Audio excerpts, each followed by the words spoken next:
پادشاهی 10 تا سگ وحشی تربیت کرده بود که هر وزیر اشتباه میکرد مینداخت جلوی این سگا تا در مقابل چشم بقیه بخورنش که درس عبرتی بشه برای دیگران.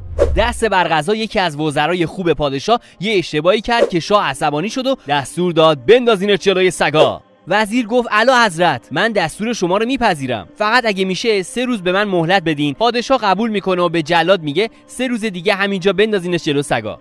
وزیر رفت پیش نگهبان سگها، گفت من 3 روز میخوام به این سگای پادشاه خدمت کنم. نگهبان قبول کرد و 3 روز تموم شد و جلوی چشم پادشاه وزیر رو میندازن تو قفس سگا. پادشاه میبینه سگای وحشی به وزیر حمله نمیکنن. پادشاه داد میزنه با سگا چیکار کردین؟ وزیر گفت من 3 روز به اینا خدمت کردم، اینا فراموش نکردن. یه عمر به شما خدمت کردم ولی با یه اشتباه کوچیک همشو فراموش کردید. لایک فراموش نشه و برای دیدن ویدیوهای بیشتر چنل راز تایتان رو سابسکرایب کنید.